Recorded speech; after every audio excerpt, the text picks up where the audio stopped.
everyone, I'm Mimi Lazaro and welcome to Inside Northeast Racing. We are here today at Fonda Speedway where we are covering the Ice Jam 2013. Along with our coverage from Fonda is practice from Accord and practice from Orange County Fair Speedway. We hope you all enjoy the program, and Dan Martin, back up to you. Hey, thanks, Mimi, and certainly great to see. It looks like spring has sprung, no more snowbanks. Well, you're getting the first look of the new surface, the new widened and improved surface at the Great Race Place. A couple of laps around the Albany-Saratoga Speedway with the much wider surface up here off the corner. Here's a peek off of turn number 2 and what your fellow racers will look at down the backstretch.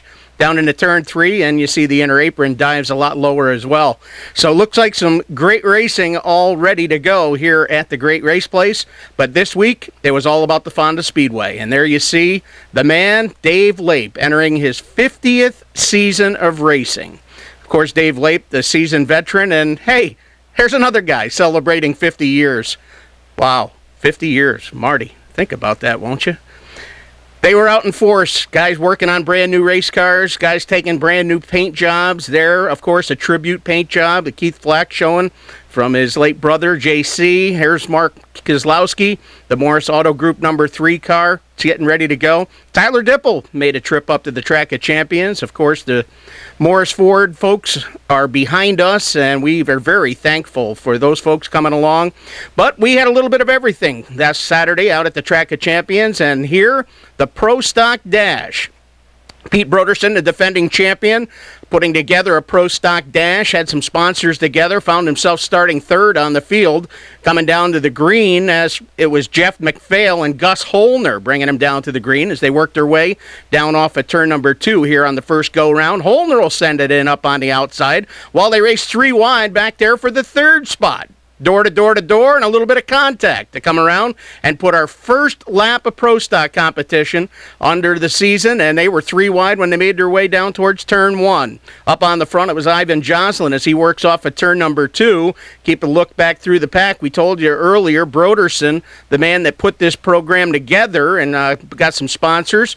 Good to see the 7N of Jim Normoyle back at the Fonda Speedway as well. And Normoyle, he knows his way to the front, and he'll take a quick trip down into turn number 1 and take the top spot away from Ivan Jocelyn. Here's Broderson flexing his muscles, and of course Kenny Gates, you'll never leave him out of a race at the Fonda Speedway. Gates right there in the midst of it as well. Some great fender-to-fender racing, door-to-door down here through 3 and 4. It was the 7N of Normoyle down low with Jocelyn battling up on the outside, and like I said, do not count Broderson out. The defending champion here at the Track of Champions finds himself battling in the top 3 here, and he's got eyes towards the front, and he'll hook it up and let her fly down on the inside. Broderson will be your new leader when he hits turn 3 as they work their way down through turn 3 and 4. They'll work their way down here onto the front stretch, and it was certainly a great day of racing at the Fonda Speedway, and the Pro Stock's always an entertaining venue here at the Track of Champions, putting on a great show. Kenny Gates now starting to flex his muscles. You knew Gates was going to be a challenger as they come down to the end. Broderson would hold off Kenny Gates as they come to checkers. Checker flag flies, and the defending champion, Pete Broderson, picks up the win. Kenny Gates would come home in the runner-up position, and Nick Stone making his return to racing at the Fonda Speedway. Stone rounding out your top 3 on this first feature event, be it a dash for cash. Here they are coming the checkers, this time down off turn number 4, and it is Broderson, the first under the checkers here in 2013. He again is your winner over Gates and Stone, your top 3.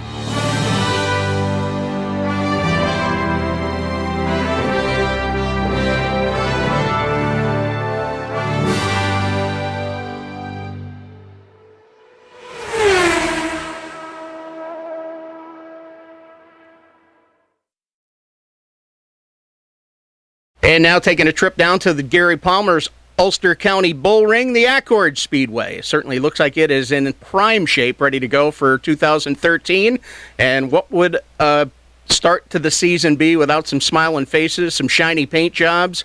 Mel Schrufer's 84. Mel's already been out on the circuit. He's ran the ROC races. Tyler Dipple back to do it again after making a trip up here to the Capital Region.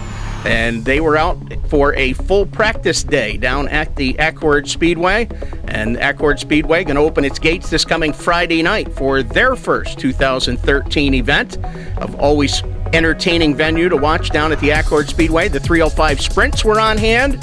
305 Sprint cars lending their self to the fast action down at the Accord Speedway. One of the fastest quarter-mile bull rings you will find. A nice wide racing surface down there. And as you can see, some great side-by-side racing. What would it be without the Jeffer, the J17? Of course, Jeff Hetzler, a driver that more or less owned that track back in the 80s. Go back through the Fastland days and up to the Accord Speedway days. And, well, you might not have seen him in Victory Lane as much here lately, but the Jeffer is always one to keep your eye on. Full fendered action, always entertaining down there as well, down at the Accord Speedway. They mix it up, and they mix it up good. And certainly they will open this coming Friday night. Hi, I'm Charlie Morris here at Terry's Route 50 Superlot in Burnt Hills. Come see why we become one of the area's largest and leading pre-owned superstores. Buying a vehicle has never been easier than at Terry's Route 50 Superlot. We have the right vehicle for you and, most importantly, your wallet.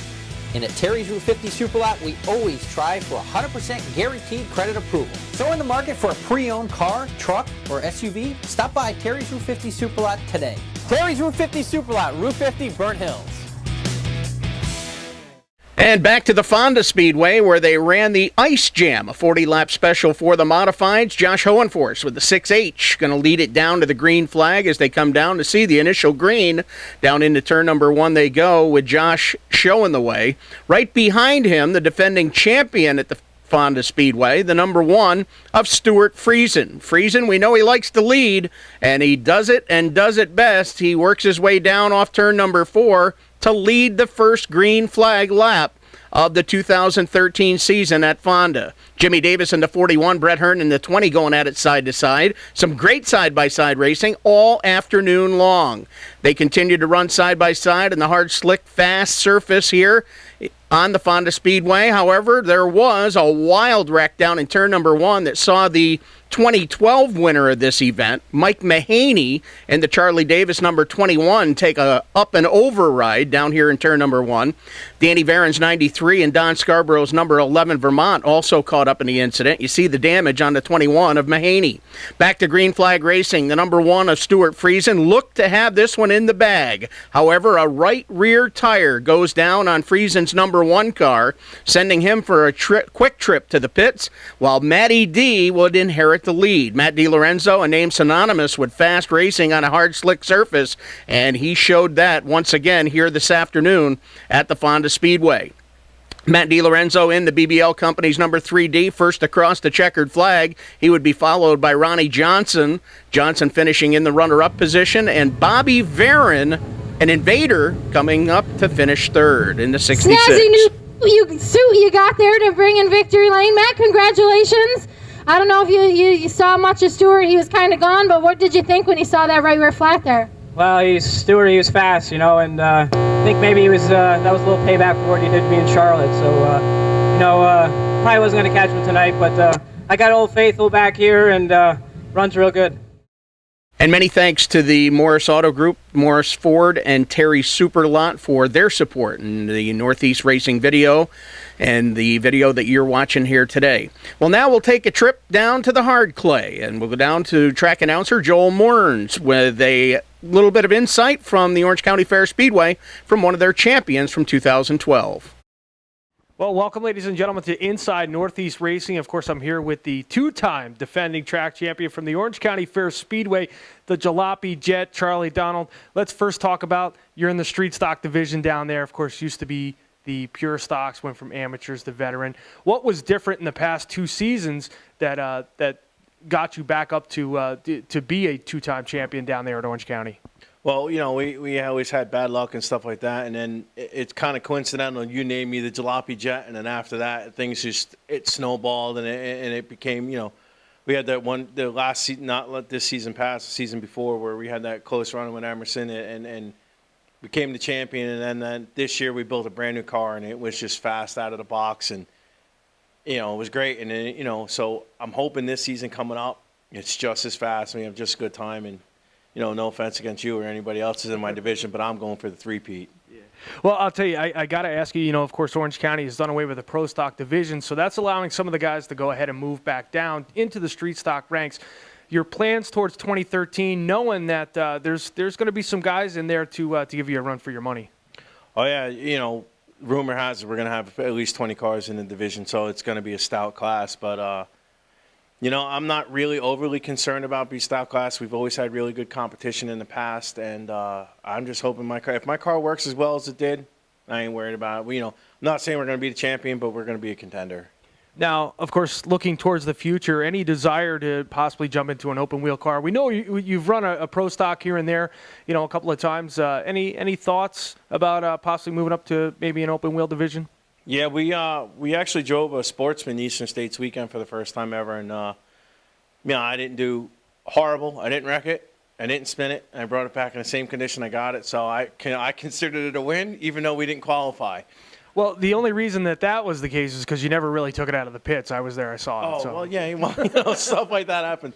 But no, the long-time goal is to we really either want to get into a crate Sportsman or maybe a 358.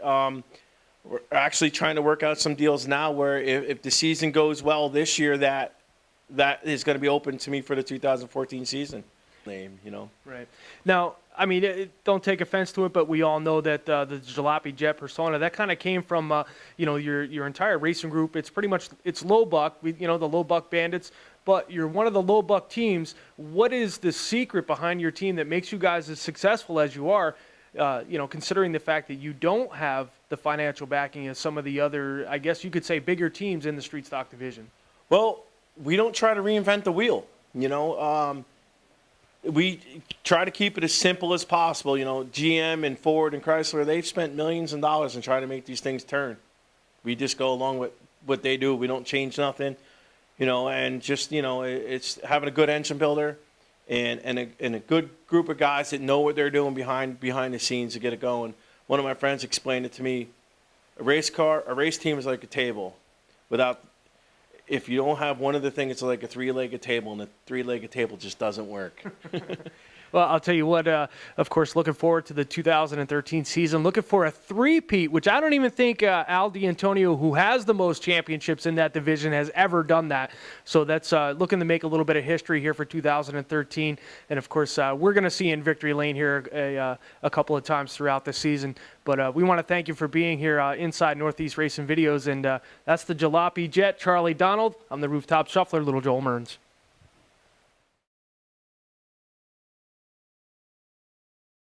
And while we're on the topic of the Orange County Fair Speedway, let's take a trip down to Middletown at Hard Clay and some of the new colors and some of the bright paint jobs. They had warm-up day down at the Orange County Fair Speedway, and the race teams were out in full force. Some beautifully prepared equipment down there. There's Tim Pitts with the Moo car, and, maybe a dip back into yesteryear, but this was all about today. And some of the new cars, the new color paint jobs, and some fast racing up here on the hard clay. Saw a lot of drivers come out and turn some fast laps as they get ready to start their 2013 season. All divisions were in action for some fast laps down there, and it was good to see a great crowd of campaigners in the pit area down at Orange County. Brand new colors for Chuck McKee.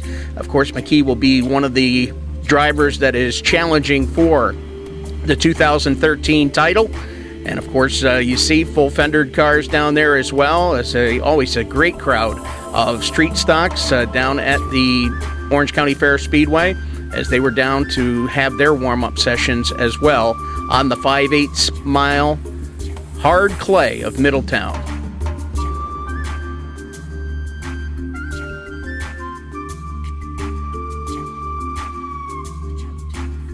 Bob McGann is number 21, another driver that we see out on the circuit a lot. Bob ventures up this way. Tommy Myers, 33 and a third, as they continue to make their trips around here.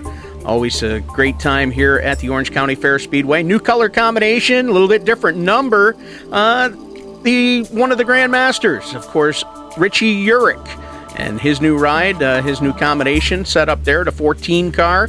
And Richie is one of those things that just keeps on going. Every year we see Richie Urich down at the Middletown Raceway, down at the hard clay of the Orange County Fair Speedway.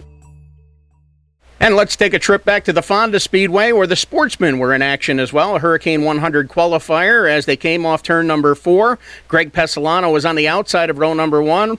And on the inside, well, when the snowbanks are gone, out come the squirrels. It was the flying squirrel, Rocky Warner, with the Sportsmen on Saturday. Rocky had intended to run a modified on Saturday, but they didn't get that ready. So, well, he came out with the crate Sportsman, and you knew he was going to be a power to be reckoned with. Pesolano racing there in second. Mark Mortensen letting his presence be felt as well. As Rocky Warner, however, making this one, well, it was going to be his right here from the early going.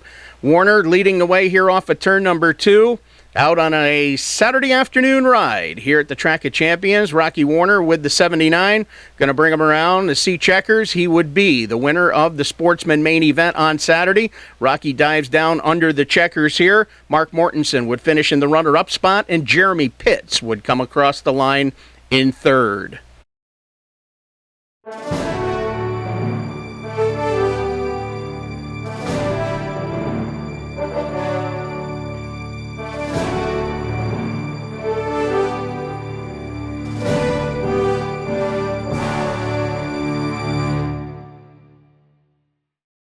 Of course, the day was also full of hot laps, some fast laps, some practice sessions, and it wasn't all good news. There's a hard hit down in turn number 1, and, well, you know the song, you picked a fine time to leave me loose wheel. As the 37 of Chad Edwards comes to a rest down here in turn 1, and, hey, it's not just about the racers getting in shape. We can see Greg Davis, he's already in mid-season form. Watch this. Up goes the wheel on the back of the truck. Quick sprint around the outside of the car, just like a Saturday night. Come on, they're ready to go. You can hear Marty on the radio right now. Come on, come on, come on. Okay, Greg's back in gear, and we are ready to go. That is going to put a wrap on our first session here with you. I hope you come back and join us every week, as we'll be doing this each and every week. And thanks for tuning in. Thanks for catching our first edition here of Inside Northeast Racing, sponsored by Morris Ford, the Morris Auto Group, a Northeast Racing video production in conjunction with Bobco Video. My name's Dan Martin. We'll see you next week. After you're at the track, we'll bring you all the action across the Northeast. Take care. Until next time, we'll see you at the track.